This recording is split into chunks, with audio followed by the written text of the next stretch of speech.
Jenrick attacks Alistair Campbell.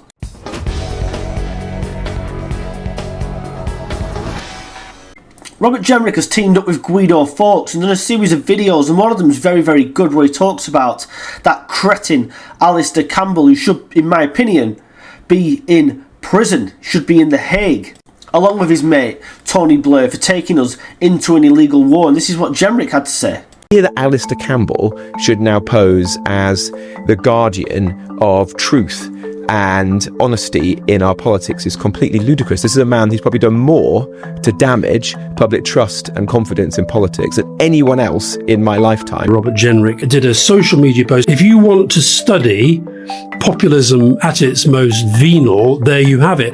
I care for my daughter's safety more than the rights of foreign criminals. I'm old enough to remember the dodgy dossier and the Iraq war, and I think he's actually rattled as well, because I call him out.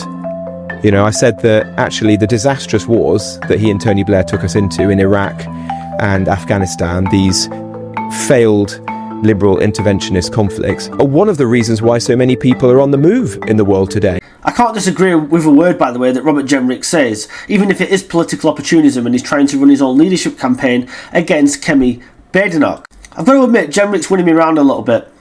I'm not sure if he's had this full conversion, but he did resign from the last cabinet over immigration, and he has been very good since they lost the election. But he's completely right, isn't he? It was Blair and Campbell that lied to this nation to take us to an illegal war. Afghanistan was somewhat justified. Iraq was not. And both interventions failed to change the countries in any way, shape or form, and actually led to the creation of ISIS and other terror groups, which are actually worse than what Saddam Hussein was, if you're talking about the case of Iraq.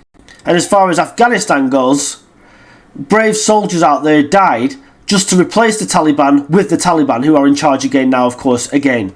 As Shadow Justice Secretary, as I said, he's doing a pretty decent job, Jenrick, and he'd actually make a pretty good justice spokesperson, law spokesperson for Reform UK. But from what I've been told, him and Farage don't see eye to eye, so that's never going to happen. And it's also pretty likely that he's not going to win any leadership contest in the Conservative Party because it's full of Lib Dems. But one thing is for certain, if it wasn't for him doing the bits that he is doing on the media and going out into the public and doing things like tackling people dodging fares on the tube, etc., nobody would hear anything from the Tories, because for the last 6 weeks we've heard absolutely nothing from Kemi Badenoch or anybody else.